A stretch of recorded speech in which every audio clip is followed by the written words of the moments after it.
This is Taiping, Malaysia. Right there in the lower left-hand side is a mural of Amelia Earhart. And she apparently landed here to refuel in Taiping, Malaysia. And, you know, as I look at these sorts of things, especially when I see a dilapidated building right across the street, I'm sort of struck by the level of influence of the American empire. Because it's not as if the Malaysians, especially not the natives, wanted her to land. There was probably a military base somewhere, and they had to let her land to refuel.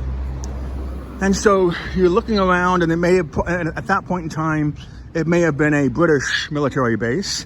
And of course, the Americans took over from the British Empire after World War II. Now, it's particularly interesting to see that mural in a city called Taiping. There's something called the Taiping Rebellion.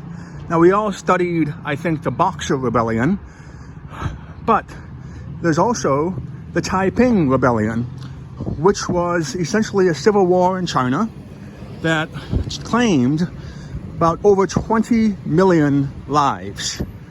So you have this really interesting situation where next to a dilapidated building, you've got a vestige of the American and British empires. And when you're first traveling, you know, it's a lot of fun to come to a place like this. There's a lot of old with the new. It's a brand new hotel right there ahead of us. And then it's only 6 p.m. by the way. But because this is a small town, most of the stores are closed. And I'll just, you know, it feels like a ghost town from one street to the next, depending on what street you happen to be walking on.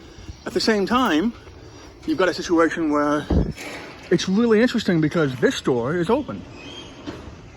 And the diversity of Malaysia is undeniable.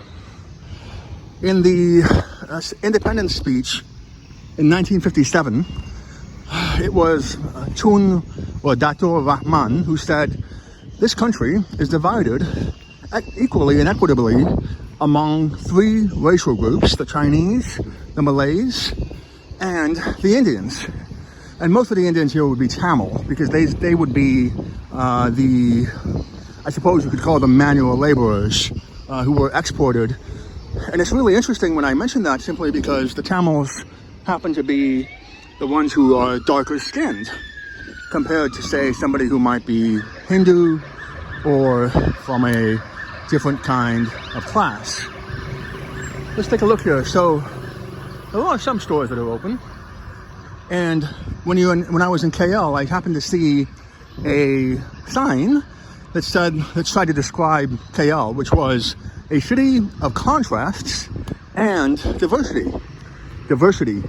And I find that's probably a very good way to describe Malaysia as a whole, not just KL, Kuala Lumpur. And as I was saying, when I first came to these types of cities, and these cities, the layout is quite common, as well as just the really zany stores you see. I mean, I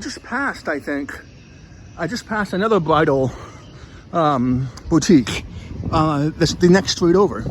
So another problem here is there's a Tamil, I guess you can call it you can't really call it a kopitiam, you can just call it a Tamil cafe.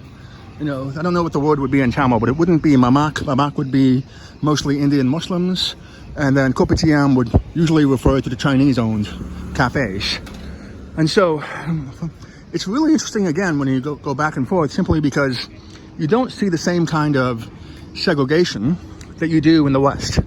And when you're first traveling, it's amazing. I mean, the whole thing, I mean, look, there's a Chinese temple. I mean, I just landed here like an hour ago, and I'm just walking around before it gets dark. So here we go. This is just...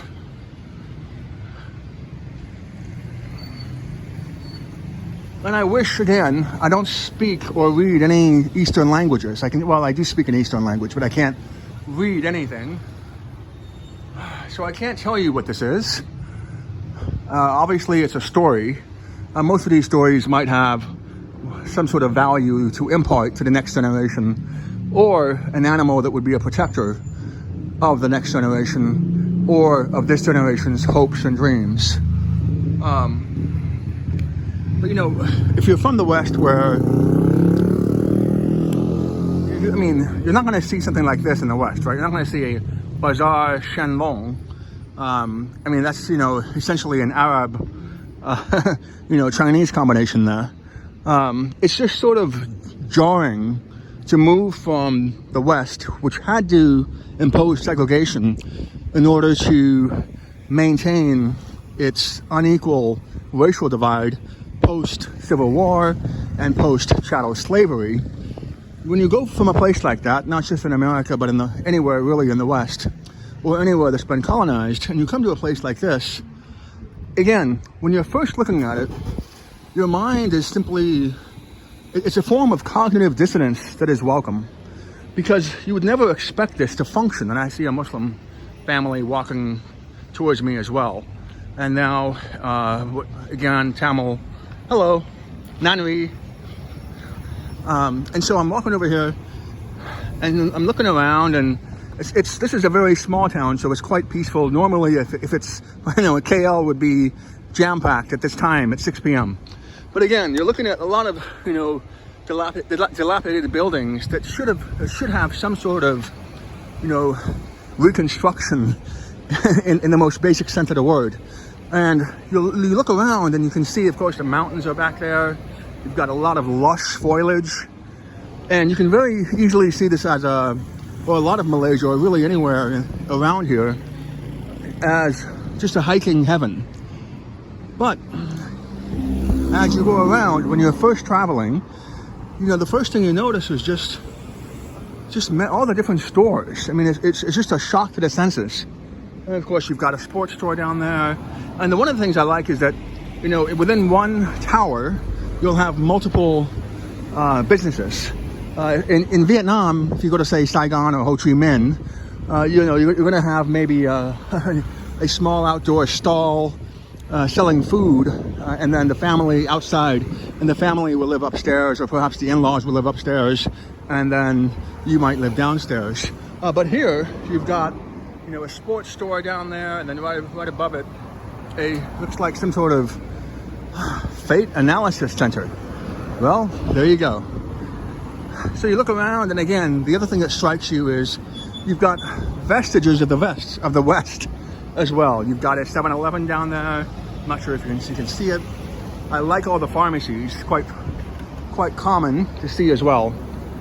And as you go around, what starts to bother you about something like an Amelia Earhart mural is not necessarily the lack of context, but just the fact that there must have been so many people here locally who might have had better stories to tell, and who might have had a more deserving place on that wall.